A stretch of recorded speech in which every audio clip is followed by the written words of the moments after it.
Nagpasalig si Department of the Interior and Local Government o kundi DILG Undersecretary for Public Safety, Jet Patrick E. Mabilog, nga himuon ang gilayon nga tikang agud masolusyonan ang ginpalapot nga request sa Estancia Fire Station sa probinsya sang Iloilo. Ang superpower sa Mighty C, lakas tensya, matalinaw, Mighty C.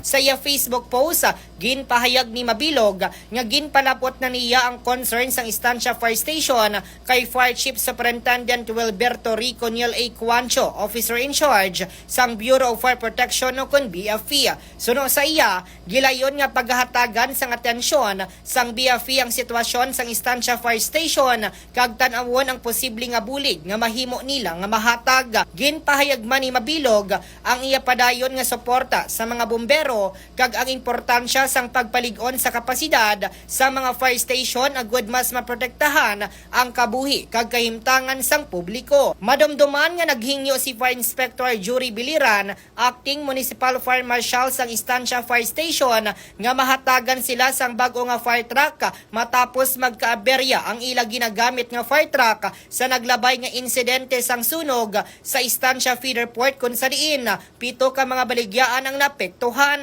Suno sa iya, kinahanglan ang bago nga kagamitan agud mapabaskog ang ila pagresponde sa mga emerhensya. Yari ang kabahin sang pahayag ni Fire Inspector Biliran. Sa pinalangga at ang Yusek Jet Patrick Mabilog na City Mayor namon sa syudad, kani balik doon niya man ang banwa ka istansya kay puro na dilapidated daan ang mga fire truck. Muna pangabay ko kay Yusek nga tagaan niya matani bago nga fire truck ang banwa ka istansya, which is very progressive ng mga banwa.